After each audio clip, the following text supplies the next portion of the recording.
मेरे दिव्य गुरुदेव श्री परमहंस योगानंद जी के द्वारा ये टॉपिक कोश यानी कि सृष्टि और मानव में कर्म विकास की अवस्थाएं, श्रीमद् भगवद गीता के चौथे से छठे श्लोक का इस व्याख्या में परमहंस योगानंद जी बता रहे हैं। कारण सूक्ष्म और भौतिक सृष्टि में शरीरों में एक के बाद एक क्रम विकास की स्थितियाँ और क्रम विकास के कोश। तो परमहंस योगानंद जी बताते हैं कि संपूर्ण सृष्टि 5 कोश में अपने आप को अभिव्यक्त करती है।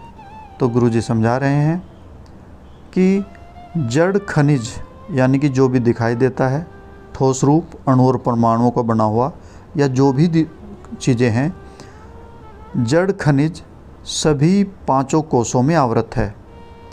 जैसे कि प्रथम है अन्नमय कोश।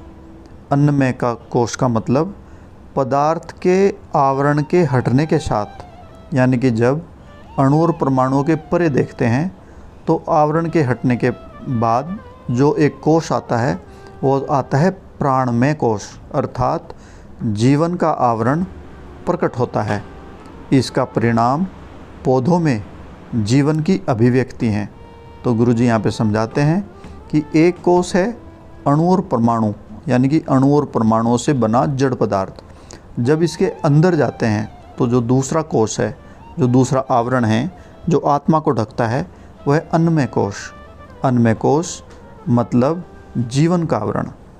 मतलब जब एक अणु और परमाणु ये पौधे के रूप में जीवन की अभिव्यक्ति करते हैं तो इस परिणाम में पौधों में जीवन की अभिव्यक्ति होना शुरू होती है।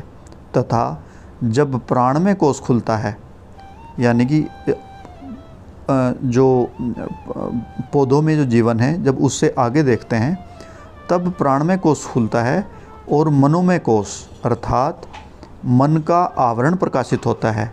तब जीवों का जगत अभिव्यक्त होता है और पशुओं में अनुभूतियाँ एवं चेतना होती है, परंतु उचित और अनुचित के बीच भेद करने की बुद्धि नहीं होती।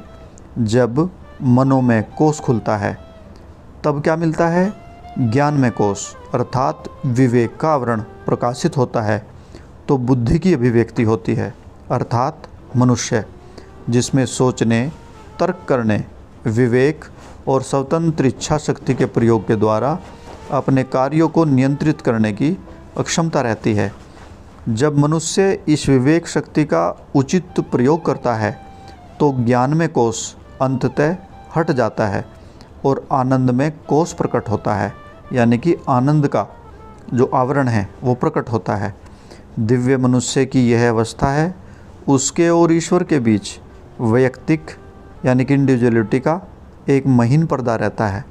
मनुष्य विश्व का एक लघु रूप होने के कारण अपने भीतर सभी 5 आवरण रखता है, यानी कि मनुष्य ही अकेला है जिसमें 5 के 5 आवरण हैं।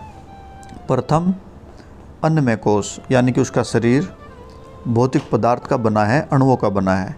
दूसरा प्राणमय कोश, यानी कि जीवन की शक्ति उसके अंदर पहले से है। तीसरा प्राणमय कोश, प्राणमय कोश यानी कि जीवन की शक्ति।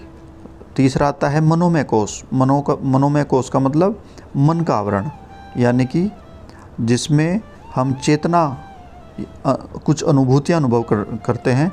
और उसके बाद आता है बुद्धि का कोश। मनोमय कोश जब खुलता है तब आता है ज्ञानमय कोश, यानी कि इच्छा के बाद बुद्धि की अभिव्यक्ति, जिसमें ज्ञानमय कोश कहते हैं, जिसमें सोचने, तर्क करने, विवेक और स्वतंत्र इच्छा शक्ति की अभिव्यक्ति प्रकट होती है। और बाद में आता है ज्ञानमय कोश। ज्ञानमय कोश जब खुलता है तब प्रकट होता है आनंदमय कोश। आनंदमय कोश यानी कि ईश्वर, दिव्यानंद, दिव्य चेतना।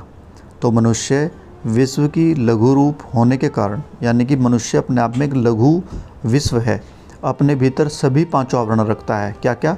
जड़ पदार्थ, एटॉमिक स्ट्रक्चर, जीवन, प्राणमय कोश, मन, मनोमय कोश,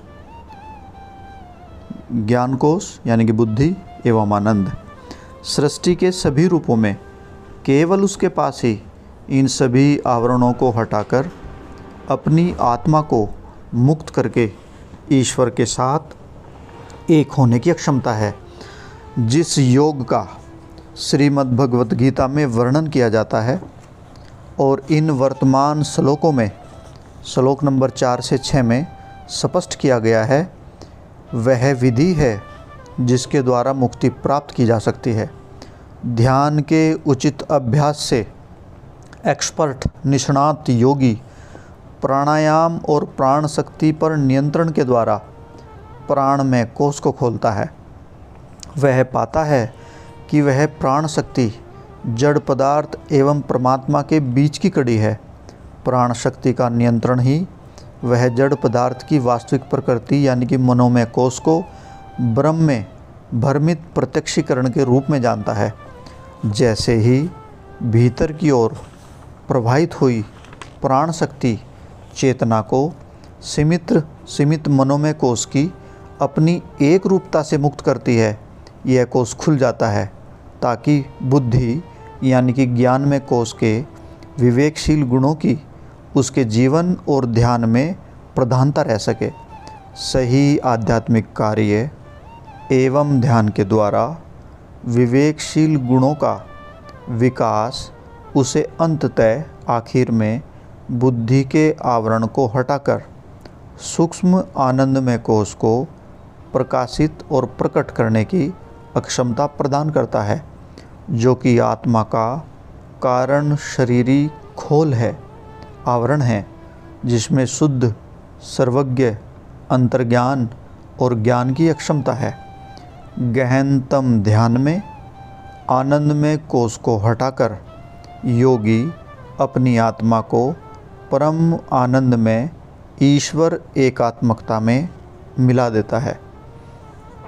तो आत्मा की मुख्य विवेकशील शक्तियों के रूप में, जैसा कि पहले श्लोक की विवेचना में स्पष्ट किया गया है कि भक्त ध्यान में प्रबुद्ध करने वाले अनुभवों तथा समाधि का आनंद भी प्राप्त कर सकता है, परंतु तब भी वह पाता है कि वह इस चेतना को, इस परम आनंद को गहरे ध्यान के बाद सदा बनाए नहीं रख सकता, क्योंकि पिछली आदतों और इच्छाओं के द्वारा उसकी चेतना में रह रहे संस्कारों के कारण, आदतों के कारण वह वापस शारीरिक चेतना में खींच लिया जाता है।